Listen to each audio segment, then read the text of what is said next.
नमस्कार दोस्तों, आप सभी का बहुत बहुत स्वागत है। आज की कहानी का शीर्षक है पति से धोखा। तो चलिए शुरू करते हैं। गाजियाबाद में दो दोस्त राकेश और अमर रहते थे, जिनकी दोस्ती बहुत गहरी थी। वो दोनों हर छोटी बड़ी बातें एक दूसरे को बताते थे। एक दिन राकेश अमर को गले लगाकर बहुत खुशी से बोलता है, भाई, आज तेरी भाभी नीतू ने मेरा प्रपोजल एक्सेप्ट कर लिया। आज तेरा भाई बहुत खुश है। आज तू जो मांगेगा वो मिलेगा तुझे। बता क्या चाहिए। इस पर अमर बोला, पक्का, जो मांगूंगा वही देगा। बाद में मना तो नहीं करेगा।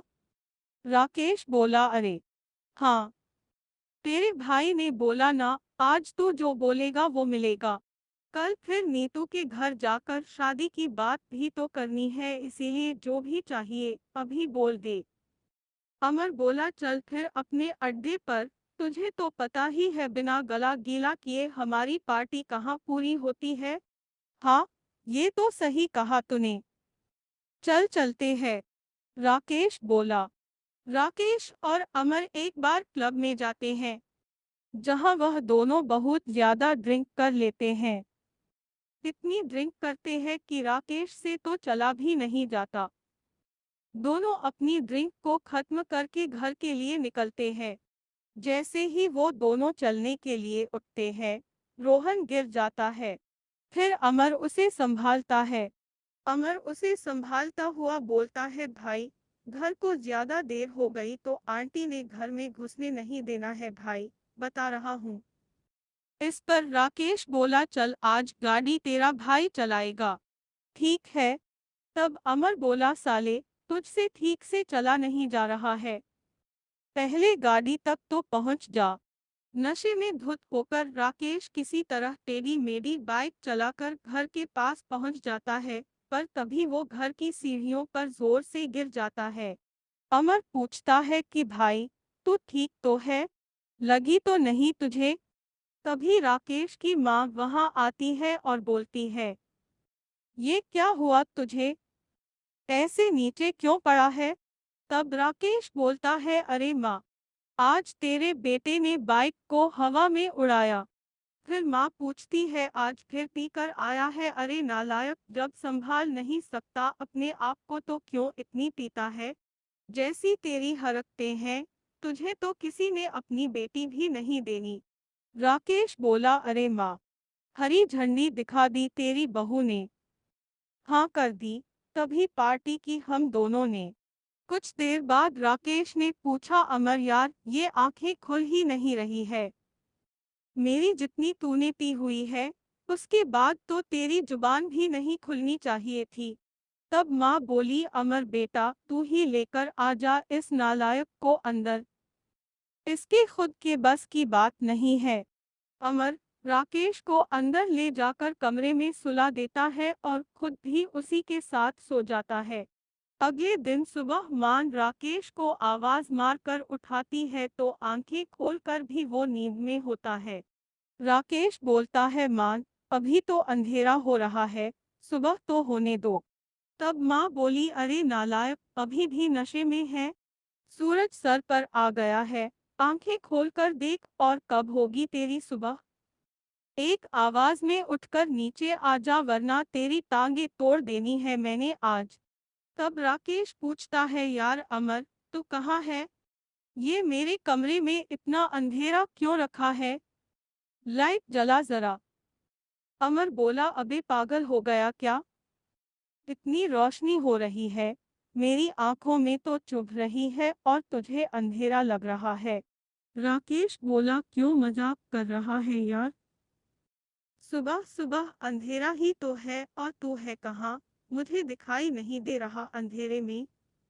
लाइट जलाना। अमर राकेश की बात सुनकर घबरा जाता है। वो उसको खिड़की के पास ले जाकर बोलता है, अब दिखी साले रोशनी। तब राकेश बोलता है, लाइट तो जला तभी तो दिखेगी रोशनी। ये सब देखकर अमर समझ जाता है कि गिरने की वजह से राकेश की आंखें चली गई है। भाई, तू अंधा हो गया लग रहा है। सुबह के 10 बज रहे हैं लेकिन तेरी आंखों में रोशनी नहीं जा रही है। राकेश बोला, यार ये क्या हो गया? ऐसा नहीं हो सकता। अभी तो नीतू के घर बात करने जाना था। अगर उसको और उसके घरवालों को पता लगा कि मैं अंधा हो गया हूँ तो रिश्ता जोड़ने से पहले ही टूट जाएगा। दोनों इस बात से बहुत परेशान होते हैं। माँ उन दोनों को नीचे से आवाज लगा रही होती है, जिसे सुनकर अमर राकेश को संभाल कर नीचे लेकर जाता है। राकेश सोचता है, प्यार का मारा अपनी माँ को सच बताने की जगह नीतू के बारे में बताता है। जब माँ को अपने बेटे के प्यार के बारे में सुनती है तो खुशी से बौखला जाती है और बोलती है, सच्ची, तुझे लड़की मिल गई। शुक्र है भगवान का, तुझे किसी लड़की ने पसंद तो किया, वरना तेरे लक्षण देखकर तो लगता ही नहीं था कि कोई लड़की तुझसे शादी करेगी। अब मेरे घर भी बहू आएगी। मैं अभी तैयार होकर आती हूँ, फिर हम नीतू के घर चलेंगे। माँ तैयार होने चली जाती है और अमर भी राकेश को तैयार कर देता है। तीनों नीतू के घर जाते हैं, जहाँ पर नीतू की माँ उनका स्वागत करती है और सबको बैठने के लिए बोलती है। न दिखने के कारण राकेश नीतू की गोद में जाकर बैठ जाता है। ये देखकर नीतू की माँ बोलती है, बेटा, वहाँ शादी के बाद बैठना, अभी फिलहाल सोफे पर बैठो। माफ करना आंटी जी, राकेश बोलता है। दोनों परिवार मिलकर रिश्ते की बात करते हैं। इस बीच नीतू राकेश को ही देख रही होती है और राकेश इधर उधर देख रहा होता है।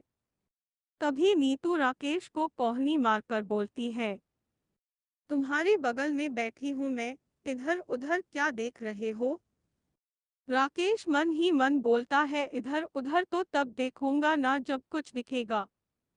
हे भगवान, इतने समय बाद मुझे मेरा प्यार मिला, वो भी पूरी तरह मिलने से पहले ही आपने मुझे अंधा कर दिया। तब नीतू बोलती है, बोलोगे भी आप कुछ या नहीं? तब राकेश बोलता है, बेबी, पूरी जिंदगी अब तुम्हें ही तो देखना है। दोनों के घरवाले एक हफ्ते बाद की शादी की डेट फिक्स कर देते हैं, लेकिन राकेश अपने अंधेपन के लिए बहुत परेशान था। वो अमर के साथ जाकर अलग अलग डॉक्टरों से बात करता है, लेकिन कोई भी उसकी आंखों की रोशनी वापस नहीं ला पाता। धीरे धीरे शादी के दिन भी पास आने लगते हैं और शादी की तैयारियों में राकेश कोई मदद नहीं कर पाता, क्योंकि वो कुछ देख ही नहीं सकता था। वो अकेले कभी कहीं तो कभी कहीं टकराकर गिर जाता था। यह सब देखकर मां राकेश से बोलती है, ये आंखें क्या किराए पर देकर आया है जो इनसे दिख नहीं रहा है तुझे? ऐसा बोलते ही राकेश रोते हुए अपनी माँ को सारा सच बता देता है। माँ राकेश को डांटते हुए बोलती है, नालायक, तुझे कितनी बार कहा है इतनी मत पिया कर, लेकिन नहीं, तुझे कहाँ कुछ समझ में आता है। तुझे तो पीना जरूरी होता है। देख ले अब अपने पीने का नतीजा, जो उस दिन तूने इतनी नहीं पी होती तो आज अंधा नहीं होता। राकेश रोते हुए बोलता है, मान, अब हो गई ना गलती, माफ कर दो। माफ कर दूं? अरे नालायक, मेरे से तो झूठ बोला चल जाएगा, कम से कम जिसके साथ जिंदगी बितानी है उसे तो सच बता देता। ऐसे धोखा देने से रिश्ते नहीं जुड़ते। माँ गुस्से में बोली।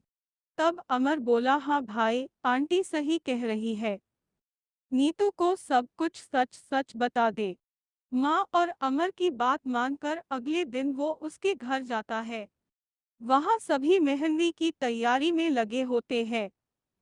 दूल्हे को अचानक अपने घर देखकर नीतू की माँ और नीतू उसके पास आकर बोलते हैं, अरे राकेश, तुम यहाँ? कुछ काम था? तुम क्या देख रहे हो? मैं तुमसे बात कर रही हूँ, मेरी तरफ देखकर बात करो। तब राकेश बोलता है, मैं जहाँ भी देख रहा हूँ तुम उसी तरफ आ जाओ, क्योंकि मेरी आंखों की रोशनी जा चुकी है, मैं देख नहीं सकता। क्या? ये क्या मजाक कर रहे हो तुम? नीतू बोली। अमर सबको सारा सच बताता है, जिसके बाद राकेश बोलता है, मैं अपने रिश्ते की शुरुआत झूठ की बुनियाद पर नहीं करना चाहता था। मानता हूँ तुमसे प्यार करता हूँ, पर शायद ये सच बताने के बाद तुम्हें हमेशा के लिए खो दूंगा। लेकिन झूठ बोलकर तुम्हें पा भी लेता तो कभी तुमसे नजरें नहीं मिल पाता। तभी अमर राकेश के कान में मजाक में बोलता है, अबे साले, नजरें तो तू सच बोलने के बाद भी नहीं मिला पाएगा। साले, तू चुप कर, फ्लो मत बिगाड़, चल भाग यहाँ से। अब जो भी तुम्हारा फैसला होगा, मुझे मंजूर है। राकेश के इतना बोलने पर अमर और मान वापस जाने के लिए मुड़ते हैं और राकेश वहां खड़ा खड़ा अमर से बोलता है, अबे साले, अब पकड़ कर ले चल। सारे डायलॉग की ऐसी की तैसी कर दी। कहा गया, अकेला तो नहीं चला गया, निकम्मे अमर। राकेश खुद धीरे धीरे चलने लगता है। तभी किसी चीज से उसका पैर टकरा जाता है और वह गिरने वाला होता है, लेकिन नीतू उसे संभाल लेती है। राकेश उसे अमर समझकर बोलता है, साले, कहाँ चला गया था तू मुझे छोड़कर, अभी गिर जाता मैं। तब नीतू बोलती है, मेरे होते हुए तुम कभी नहीं गिरोगे राकेश। जिंदगी के इस मोड़ पर मैं तुम्हें अकेला नहीं छोड़ूंगी। राकेश मन ही मन बोलता है, वाह यार, स्पीच आखिर काम कर ही गई। लव यू भाई अमर, यह तूने ही लिख कर दी थी। राकेश बोलता है, एक बार फिर सोच लो नीतू, क्या तुम्हें अंधा पति जिंदगी भर के लिए स्वीकार होगा? हाँ, मुझे स्वीकार है। आज से मैं तुम्हारी आंखें बनूंगी। नीतू राकेश को अपना लेती है। दोनों की शादी हो जाती है। शादी के बाद नीतू कमरे में राकेश का इंतजार कर रही होती है।